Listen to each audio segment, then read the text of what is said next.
Today's lesson, I'm getting to record a little bit late. It's after 9 o'clock, but I wanted to be consistent and do this anyway. Lesson 4, Workbook. These thoughts do not mean anything. They are like the things I see in this room, on this street, from this window, in this place. Unlike the preceding ones, these exercises do not begin with the idea for the day.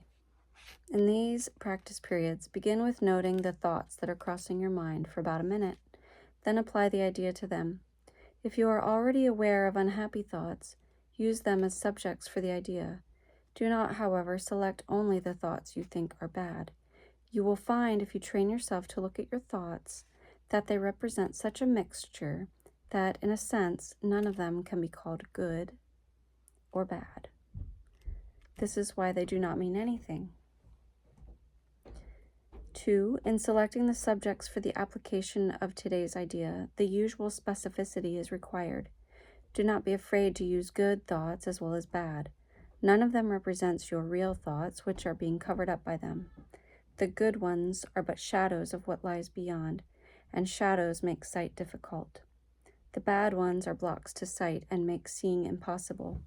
You do not want either. 3.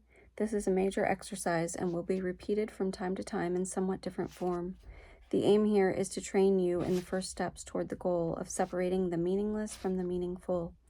It is a first attempt in the long-range purpose of learning to see the meaningless as outside you and the meaningful within.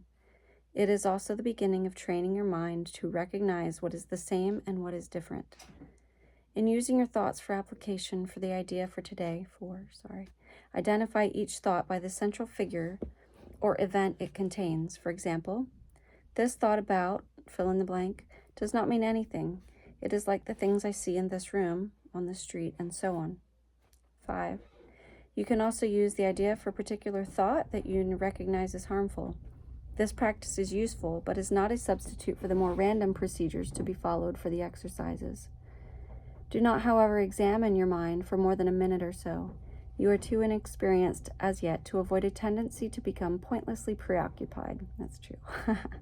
6. Further, since these exercises are the first of their kind, you may find the suspension of judgment in connection with thoughts particularly difficult. Do not repeat these exercises more than 3 or 4 times during the day. We will return to them later. I find it interesting, that's the end of the text for today. I find it interesting that so many of these ideas have been coming across my path in the last year as I've dealt with some of the major changes in our family and in our home, and learning to look at thoughts as just things that pass through and not necessarily something I own or have to judge has been a repeated lesson, and it's actually helped a lot to let go of the need to own them, but to let them pass through and not stress over them. Being able to find the meaningful ideas and letting go of the things that kind of come that I don't really feel ownership of. So, happy lesson 4. We'll be back with more tomorrow.